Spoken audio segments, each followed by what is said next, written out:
Nova Culture, you're welcome indeed to another edition of the programme. As always, we'll be heading over to Manchester to join Martin Logan, who has some more great stories featuring our Irish community right across the UK. This week we're in Ballina, which is situated, as you know, along the wild Atlantic Wake, a thriving business town and indeed a hugely popular holiday destination. The North Mayo capital had much to look forward to in 2020. Then came the coronavirus and the country shut down, devastating the local economy. But the business community here were not going to take it lying down. They are resilient, they fought back, they adapted new ways of doing business, and dare I say, even are optimistic about the future. Here's Mags Downey from the Ballina Chamber of Commerce.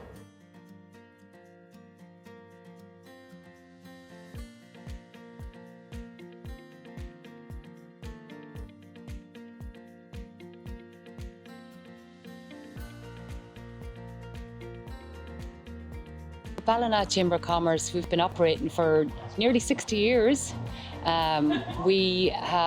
Where our ethos is to be in business for businesses, and we are all about the town for Ballina, for North Mayo, for the county as well. March, April, May 2020. Ballina is not what it usually is like. Ballina Chamber of Commerce, we're working really, really hard to support our chamber members and all the business community in Ballina and North Mayo. Luckily enough, Ballina Chamber of Commerce is working with the Chambers network around the country. We also work with Chambers Ireland. We get a lot of support and a lot of advice and information from the whole network. And as a result, and by conducting a variety of surveys, we've also been able to influence government directive and government policies in supporting what is the best mechanisms, what's the best supports out there for our business community. Ballina Chamber of Commerce is there to support the business community going forward. We're going into the next stages of reopening the town, the county and the country, and we are going to be there with the business community all the way with them to offer support on what's the best advice to reopen their premises, how to make their premises safe for their staff and for their customers. And we're collaborating with the local authority across the board so that we can all work together to ensure that we have a safe and pleasant environment for when our patrons return to shopping in town and choose to shop local and support local.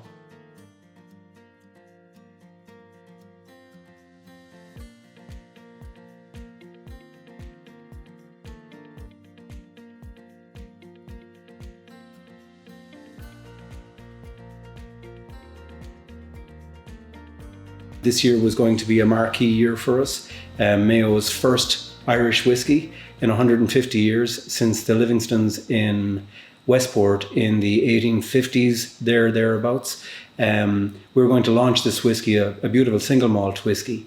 Now, obviously with the advent of the COVID crisis, hospitality has shut down, the pubs are closed, the hotels are closed, not only in an Irish context, but also in an international context. So our customer base has in effect shut down. Obviously trying to launch a brand new Irish whiskey in that environment is a challenge. Our revenues have collapsed because nobody is buying through the pubs and the restaurants and the hotel channels anymore. There are some off-license activities, as everybody will know, but that's really for the established brands, for the multinationals. So small craft distilleries like ourselves really struggles to be able to generate volume through those channels. So pretty much in the middle of March, we faced this, what everybody's calling an existential crisis. We wanted to be able to maintain manufacturing operations. We make whiskey today, but we can't sell it for a period of up to 4 years and maybe longer afterwards. So if we have a break in production, I'll have a gap in my vintage in a number of years further down the road. So ultimately, we want to try and sustain manufacturing operations. But obviously, when you've no revenue, trying to be able to pay for raw materials, support your suppliers, support your staff, and keep the wheels turning here, that becomes a very significant challenge. Looking at what we may be able to do or what options were available to us, and they were obviously limited. As a distillery, the one thing that we have access to is alcohol. So we know how to blend, and we know how to use alcohol, more in a consumption basis rather than a topical application. But the notion of being able to move into a space to leverage the alcohol to be able to create something like a hand sanitizer became a very real opportunity for us.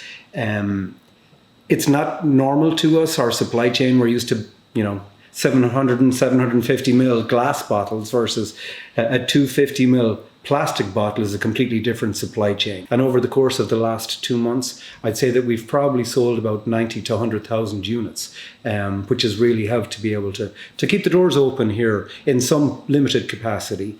We've been conscious that we wanted to serve Ballina, Mayo in some way, so we've supported the first responders, nursing homes, the HSE, the guards, Mayo Mountain Rescue, the Fire Brigade, all of those community services in a small way to ourselves, or from ourselves to them, to show that we have, we're very grateful as Ireland is to those people and the jobs that they do. This year, we are still trying hard to make sure that we launch Mayo's first single malt Irish whiskey in 150 years.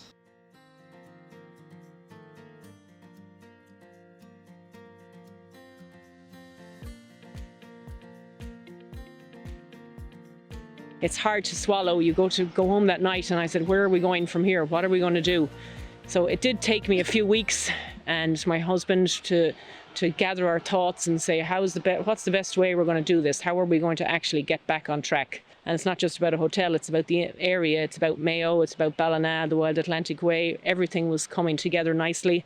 The town has been really doing well with tourism. All of the hotels have been working together, all of the businesses. So things are really picking up. We had the other voices just the weekend before the place closed. All hotels were packed. So it was a great start to February. Actually, we were 30% up on last year. And then March and April and onwards, we're all looking really good. So we were going to have a bumper year. And we were excited because I was excited, the staff were excited, and you can feel the buzz going around the town. After putting your heart and soul into a business, bringing it from a very low ebb in 2012 to bringing it to where it was in 2020, we were looking ahead, fantastic year ahead, fantastic tours. Our business was growing all the time. We had a lot of business in the books. We had a lot of hard work put in the background. And then to think that this happened to the country and to all businesses, it was heartbreaking. There are no foreign visitors. There will be no walk-in business.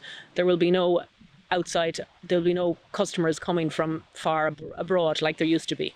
So we have to decide, okay, you have your local market. How are you going to engage with the local people in Ireland? Where do they want to go? It's about the area. It's about what they can do when they get here and if they're safe. So we have the space to keep you safe. We have lots of nice gardens. We have lots of nice space inside. We're putting ideas together that you'll go up one stairs and come down another stairs. There mightn't be a lift. The breakfast in the morning time will be a different place. We'll book in, but it's all doable. It's all doable. It will work. We'll have the same great hospitality that we've always had, the great food, the great custom, because that's what hospitality is. You're looking after customers, and that's what I love to do. I love meeting people. I love engaging with them. With all of the new procedures in place for COVID, of course it's going to be a little different. It's going to be very different, but we still can't lose the warm welcome that we're so good at.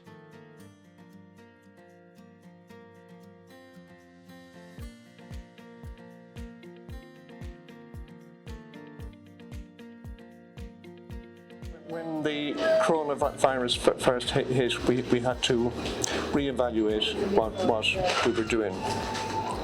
We'd have to, first of all, keep all our customers safe and keep our staff safe. We'd have done everything we could to ensure we could continue trading during the crisis. And what we did initially was we split our team in two. So we had staff working a few days a week and other staff working a few days a week. So we made sure that staff stayed in two separate groups. The way the crisis affected the meat trade is we had greatly increased demand because everybody was cooking at home.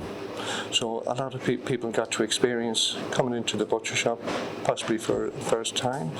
And I think people got the benefit of having family meals at home that they may have missed in times gone by, things we'd have taken for granted one time. With the way contemporary living was, a lot of families didn't have the opportunity to have meals at home together. And that was one of the advantages I think my customers enjoyed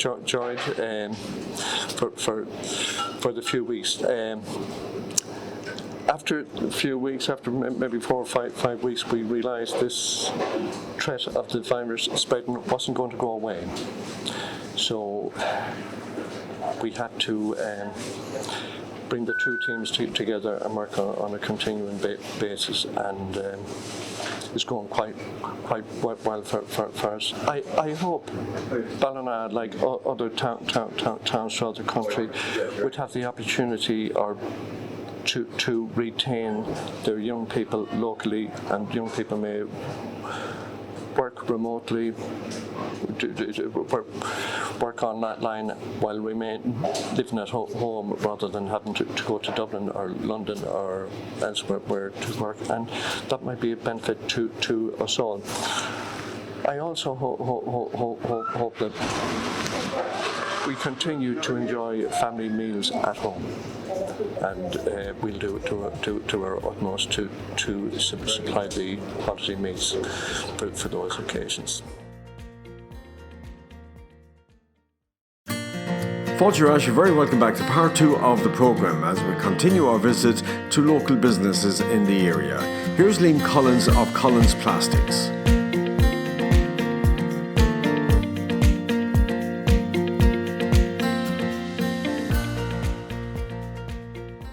In 1983, we were basically based on making funeral wreaths, myself, my mother and father.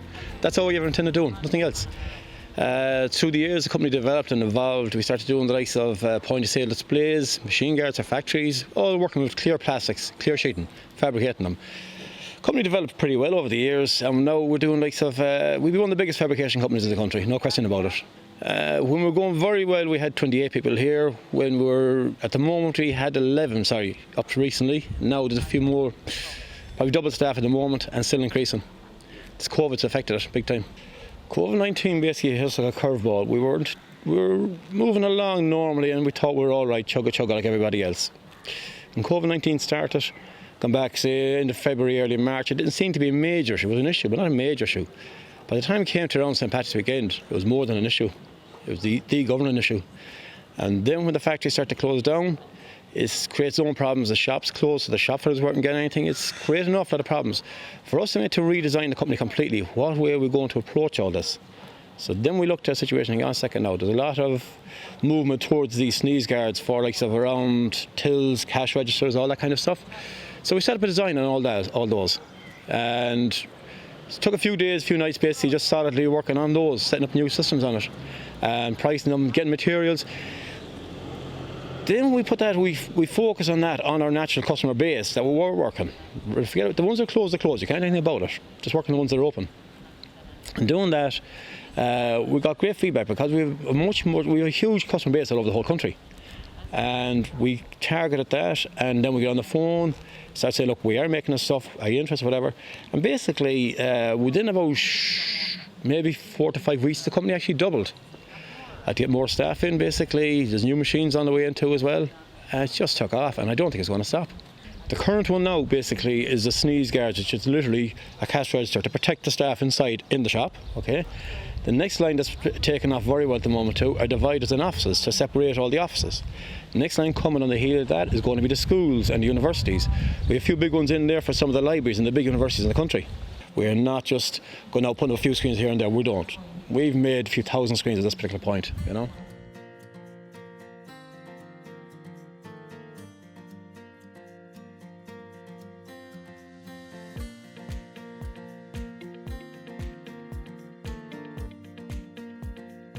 While we're doing all this COVID work, it has to be regarded as extra work and not the core. If you regard as the core, you're in trouble. It's the extra work, and we have to keep the natural company as it's coming back on stream right now as a parallel. And that's very, very important to actually recognise that and not just say we're going off on COVID and go off on a tangent. Because COVID may stop in a year's time, whatever the crack is. Or where's all that 36 years of work done? Got to hold it. So that's vitally important. Two hands, I try to keep the two hands firmly on where you're from and keep your feet on the ground. And that's, you can get carried away with this COVID thing. For us, it's important to take it for what it is. Shot in the dark, so be it. We cater for ladies, men's and children's shoes. So as we do first shoes, and as somebody said to me, last shoes as well. So we service all your occasions. We go for first shoes, communion shoes, confirmation shoes, engagement shoes, wedding shoes, funeral shoes. So we do the whole lot. We service for the whole family here. 2020 was shaping up to be a great year for us, and the town was very busy, and a lot of footfall and a lot of people visiting the shop. And then of course the coronavirus came and closed us and closed everybody in March. So we had to readjust. We started work on our website, www.jrshoes.ie, but in the meantime we communicated with people through Facebook or Instagram mainly. So we'd guide people by messenger or phone on how to measure their child's foot, which wasn't the easiest, but it worked out. We also lent people our foot measure here and let them do it themselves. We did a bit of DIY in the doorway. We couldn't unfortunately let them into the shop, and then we'd let them kind of choose from the doorway. So it was all done by messenger, and we did a few deliveries around the town as well, and we posted to people as well. So people could view our products on Facebook and Instagram. And luckily now we've just got the website up and running, so hopefully that'll drive business as well, and probably that is where the future is going to be. See the future of the business, we still think and we still encourage children, families to come in, because we do feel it's important that children try on the shoes and we measure properly, we fit properly. As regards for adults, we see a big switch to online. Because we think that's the future. People we don't know. Will people still be comfortable coming into shops, coming into towns? So we will, hopefully, people will still come in, but we see the future moving a lot to online in the future. I still think there's a future for traditional shops. We like the hands-on approach. We like the personal touch. I think people still appreciate that. People like to physically try on the product. We think people still like to have a chat. And just as I said, the personal touch, I think people still appreciate.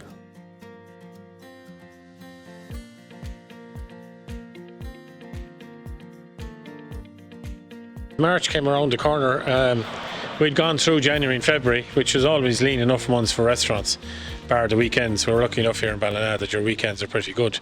So you're kind of getting yourself geared up for the summer, really. You know, Paddy's Day was always a marker there to say, well, from then on, you should be picking up. You should see the odd stranger coming in the archway there looking around, being lost. Like January and February, it's all local to see. So basically you start seeing the tourists starting to come in. Lately there, we just said to ourselves, look, we're going to start doing takeaways. So we started improvising. We looked at our menus and said, right, what are the famous five, as we call them? You know, the famous five. What are the most popular dishes to use? And we did that, and we put it out there and put in a system for collection. You know, that people come here. They don't all come together, obviously. When you're in the restaurant, and the plate hopefully goes out to you saying, whoa, let that, you know, you can't do that in a box. You try your best, but like at the end of the day, you have to put a lid on it, and it's convenient enough for them to take it away. But look, don't get me wrong, it's surviving for us. It's working great. What do I see? Is there a future for takeaway? Definitely there is. You know, for us here, like with the new regulations now, please God, in the 28th of June, when we get into phase 3, we'll be allowed to open our restaurant. Now at the moment we have 11 tables to 12 tables. We're looking at it there with the 2 metre distancing. We probably get 5, maybe 6, you know. But that 6 tables could be 2 people on each table. They're tables of 4. Now if everybody came with a table of 4, we'd be able to survive. But if they only comes in 2s and a person eats for half an hour, it's going to be, you know, The break-even cost, as they say, will be put under pressure. Is it worth your while to serve that little amount of people, even though you'd still be passionate about keeping it? So that's where I see maybe hopefully 25 to 30% of my business I'm going to revert to takeaway. I have to.